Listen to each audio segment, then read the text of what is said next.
Jadi saya mohon beragama itu biniatin sholihah. Ijazah bapak saya ke saya itu yang berulang-ulang tadi. Sementing aku itu dua qalbin salim. Makanya kata Allah, zaman itu ilaman atau wah bi qalbin salim. Yang selamat di hari mahsyar itu hanya satu orang yang sowan Allah bi qalbin salim, dengan hati yang selamat. Hati yang selamat itu melihat kubu lain ya dengan insaf. Ya melihat yang kunut ya biasa, tidak kunut biasa, itu masalah khilafiyah biasa. Dulu itu Imam Abu Hanifah tidak pernah kunut. Jadi tidak kunut itu bukan mazhab Muhammadiyah, mazhabnya Abu Hanifah. Muhammadiyah tidak mujaddid, juga tidak mujtahid. Yang kunut juga bukan mazhab Hasyim, mazhabnya Imam Syafi'i. Itu dulu ya biasa. Imam Syafi'i itu kalau Jumatan di Masjid Abu Hanifah ya nggak kunut. Ketika ditanya 5 dalam takbir, waqad qulta bi sunniyati. Kenapa kamu tidak kunut padahal kamu berpendapat kunut itu Jawabannya Imam Syafi'i, adaban ma'hadal imam. Saya sungkan sama imam. Padahal Imam Abu Hanifah waktu itu sudah wafat, hanya makamnya. Dulu itu biasa sekali karena apa ya? Karena mereka pandangannya luas. Apa? Pandangannya luas. Ada seorang ulama ditanya, kalau ada orang kawin yang nyuwun sewu hamil di luar nikah, kemudian akhirnya nikah, bagus enggak? Saya ulang lagi, enggak usah aku tertawa, awas kalau tertawa. Ada orang hamil di luar, kemudian dinikahi sama yang menghamili, itu bagus enggak? Ada ulama yang bilang bagus lah. Kan kaget ulama yang garis keras. Wah, bilang-bilang dirajam atau dipukulin kayak kira-kira kan pikirannya gitu karena suka ngadili orang yang. Ini ada di kitab Mizan Kubro. Kalau kalian nggak percaya lihat di kitab Ikhtilaful A'immah Rahmah itu. Karena cara berpikir sederhana. Terus dia punya riwayat dari Rasulullah SAW yang ngomentari seperti itu, jawabannya begini. Qad kharaja min sifahin ila nikahin. Saya ulang lagi. Qad kharaja min sifahin ila nikahin. Berarti dua orang itu telah keluar dari tradisi kumpul kebo menjadi tradisi nikah. Misalnya malam ini dia masih kumpul kebo, terus paginya nikah, malamnya lagi kan sudah sah. Artinya apa? Dia keluar dari tradisi sifah sekarang ke tradisi nikah. Artinya melihatnya masa depan saja, tidak usah lihat masa belakang. Jadi ulama ya ringan saja. Ya ada ulama yang tetap marah. Susah oposisi langsung kawin disik-disik, ngapain baru setelah itu kawin? Ya bagus supaya jadi apa ya, supaya jadi pelajaran. Ya monggo saja yang tetap keras supaya apa tanfir, kalau dalam bahasa Arab tanfir, tasna atau takbih, apa memperburukan yang memang tapi yang ini juga bagus, yang sudah kadung ya sudah, sekarang dia mau tobat ya dikomentari saja qad kharaja min sifahin ila. Ini penting saya utarakan, jadi nanti mungkin saya ada 1-2 pertanyaan, 2 saja saya capek ini karena yang belas pertanyaan jangan keluar. Saya ulang lagi, pertanyaan jangan keluar. Terus yang ringan-ringan saja, karena agama ini dibangun dengan keringanan. Tadi yuridu wa bikumul yusra wala yuridu bikumul usra. Dan kalau pertanyaannya ekstrim itu nanti rusak. Kata Rasulullah, innama ahlakal ladzina min qablikum kasratu masailihim. Dulu orang rusak itu karena banyak tanya. Karena nanti kalau Allah ditanya itu mesti tersinggung. Karena apa ya? Orang tanya itu tadi mengkritisi perintah. Sampean tahu kenapa malaikat dimarahin Allah? Gara-gara apa?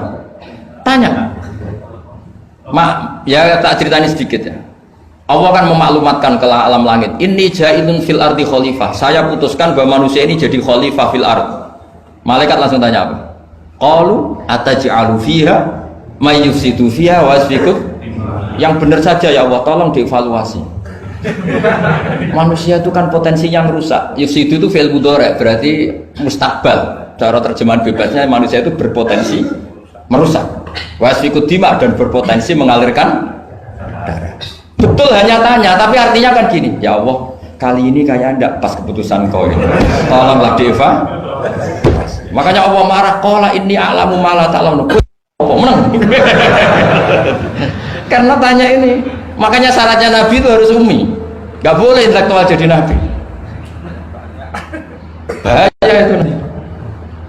Misalnya intelektual jadi Nabi, kok ketemu malaikat di gua Hira, kenapa di sini, kenapa tidak di mall saja?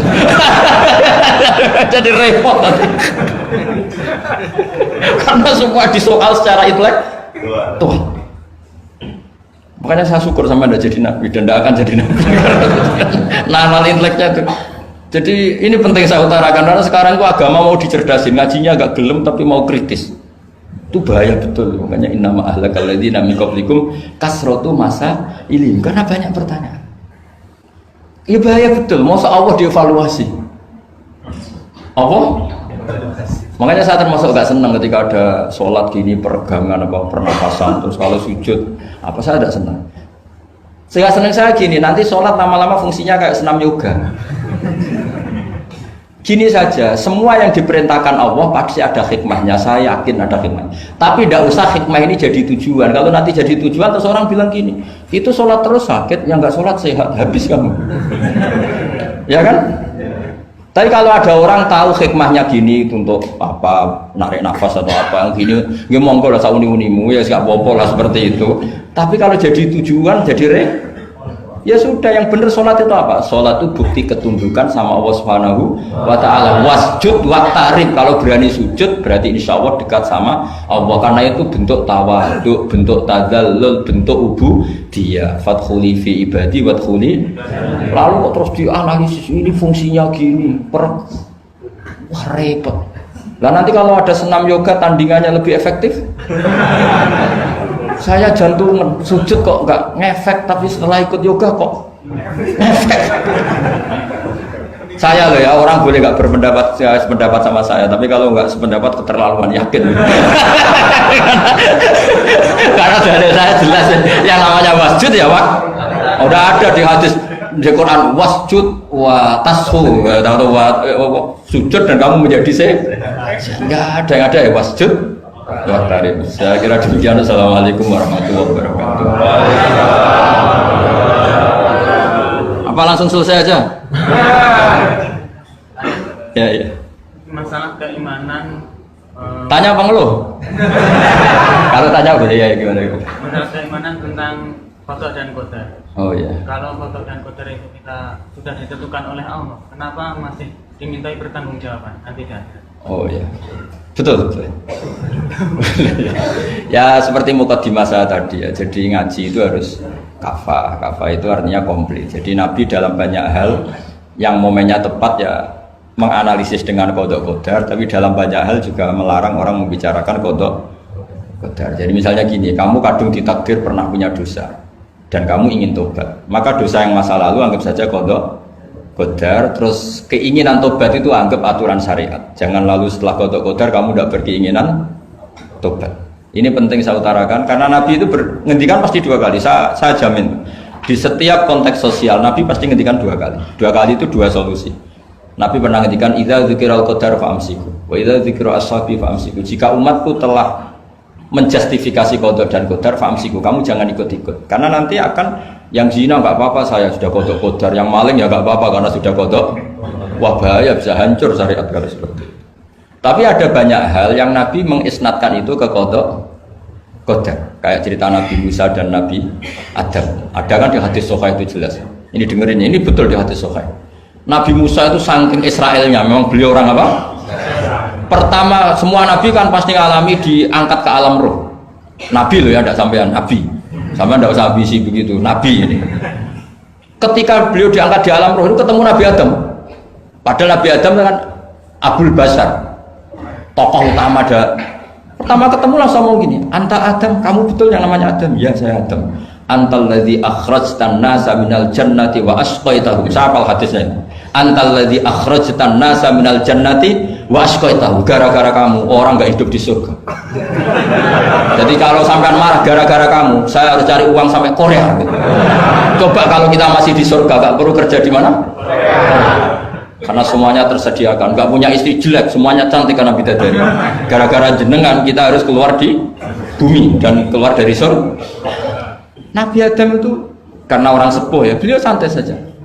Anta Musa, kamu betul Musa? Ya saya Musa.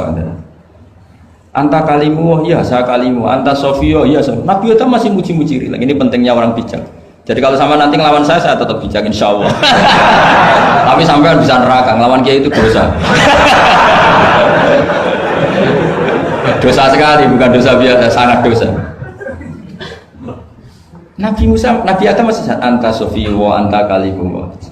Bukankah kamu melihat di Taurat bahwa saya akan dosa Dan akan dosa saya sudah ditulis 40 tahun sebelum saya dosa. Iya ya Musa. Iya ya Nabi Adam. Ya betul gitu. Berarti kamu mengkritik saya. Atalumunani fi amrin qad qadahu. Kamu mengkritik saya, menyalahkan saya dengan sesuatu yang sudah dikodok-kodok oleh Allah sebelum saya lakukan.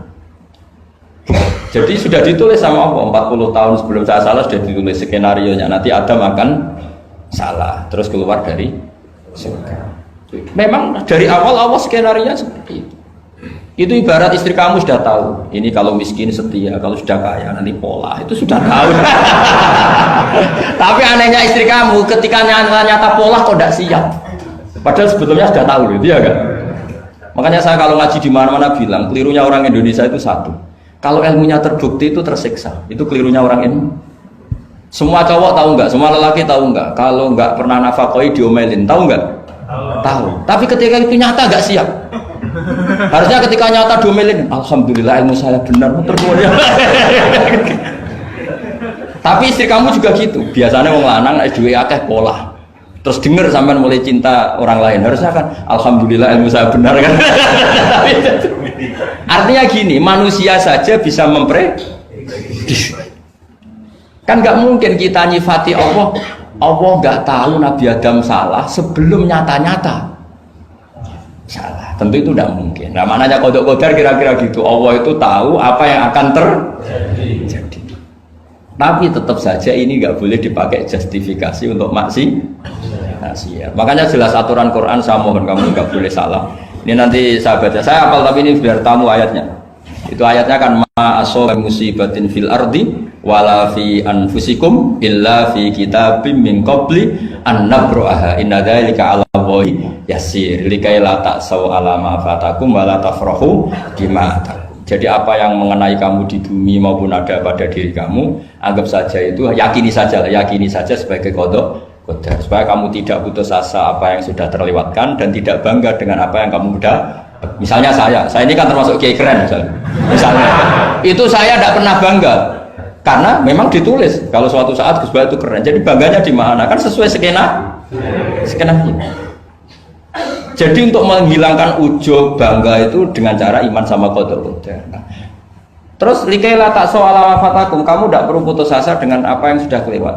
Misalnya masa lalu kamu ya tadi diusir istri, suami, macam-macam lah, utangnya banyak, wes sudah bangkit saja, itu sudah takdir. Jadi mungkin ada yang mencarikan, coba ini dicarikan, mungkin di surat Hadid itu apa yang nanti dicari ayatnya. Pokoknya ayatnya tadi apa? Ma asoba min musibatin fil ardi wala fi anfusikum apa? Illa fi kitabim min qabli an nabraha inna dzalika 'ala Allahi yasir likaila taksau 'ala ma fatakum wala tafrahu bima atakum. Jadi kodok kodar ditulis supaya kamu tidak putus asa menyesali apa yang sudah kelewat dan bangga kumoluhur terhadap apa yang kamu dapat. Jadi misalnya Pak Jokowi jadi presiden, untuk menghilangkan ujub ya, memang sudah ditulis kalau akan jadi, ya biasa saja sesuai skenario. Ya sama seperti sampean suatu saat tua, terus untukmu coplok, terus dredeg-dredeg, kepleset tiba. Soalnya harus senang saja. Zaman kamu muda juga sudah tahu kalau nanti akan seperti itu. Gitu. Jadi kalau itu terjadi, ya sudah, memang akan seperti itu. Jadi ringan saja. Ini pentingnya ngaji. Jadi sesuatu itu mudah sekali kalau dianalisis dengan dengan ya cukup ya. Satu lagi aja kan. Kalau nggak salah itu surat Hadid. Biar ditahukan suratnya. Diumumkan siapa? Surat apa? Hadid itu. Hadid 22. Hadid 22 ya. Hadid 22. Berdiri aja nggak apa-apa. Oh enggak. Oh ya nggak apa-apa gimana? Assalamualaikum warahmatullahi wabarakatuh. Waalaikumsalam warahmatullahi wabarakatuh. Saya sebuah kehormatan bisa ketemu sama Kiai pada malam ini. Ya. Sebenarnya saya baru kenal Kiai itu 3 minggu yang lalu lewat YouTube.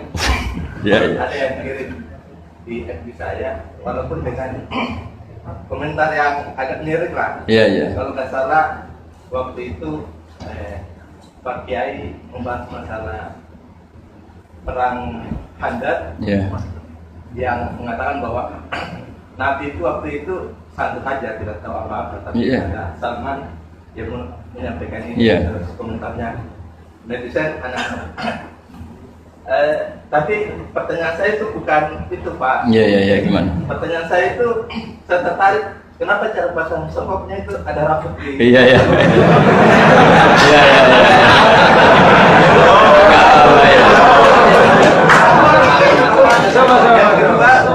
Yang kedua, ini sebenarnya hal umum. Saya bukan ahli Al-Quran, tapi ada ayat yang mengatakan bahwa sampaikanlah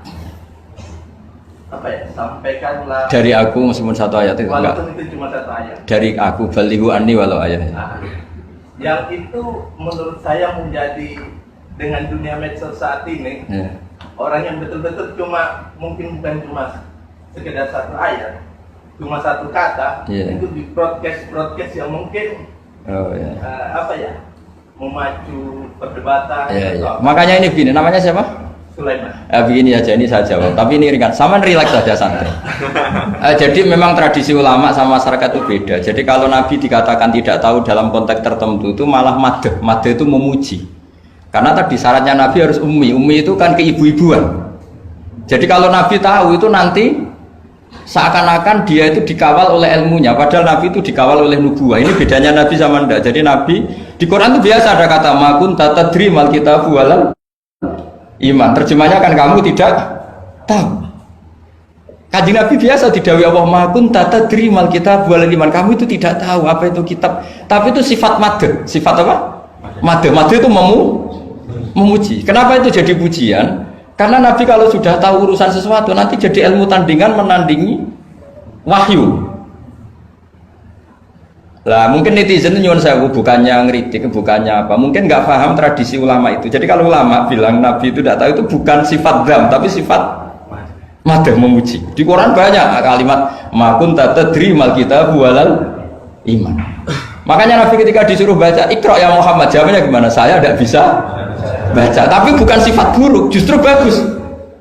Kalau Nabi bisa baca, ilmunya nanti dikira beliau belajar dari buku-buku dan itu dia jadi Nabi. Wah itu memang bacanya banyak. Clear ya ini ya, supaya nggak salah paham. Jadi dikatakan tidak tahu kalau Nabi itu bagus, madh. Nggak bisa baca juga madh, sifat pujian. Kalau kamu udah bisa baca buruk sekali. Itu jelas. Ya kan, tahu semua kan ketika Nabi disuruh baca bilang apa? Saya tidak bisa baca, tapi itu bagus. Karena semuanya biar karena wah. Ya, soal gaya peci saya ini Islam khas ya, khas ini. Nah, yang ini yang penting, yang pertanyaan sampean terakhir balighu anni walau aja. Memang ini semenjak dunia medsos memang dengan tanda kutip agak kecelakaan. Mengutip kutipan tokoh atau apa hanya sepotong-potong itu bahaya. Bahayanya begini, itu bukan hanya karena yang ngendikan tokoh. Meskipun Quran kalau wakafnya salah itu ya bahaya. Coba misalnya begini, ada orang wakaf di depan orang yang paham bahasa Arab. Inna Allaha la yastahi, terus wakaf ya Pak. Terjemahnya gimana? Allah tidak punya rasa malu. Sehingga di ilmu Quran itu diaturkan ada wakaf yang haram, yaitu wakaf yang rusak makna. Harus diteruskan innallaha la yastahi ayyadriba masalam ma ba'u. Allah tidak malu bikin perumpamaan sekecil apapun makhluk itu. Misalnya buat perumpamaan dengan nyamuk. Coba kalau bacanya satu ayat terpotong.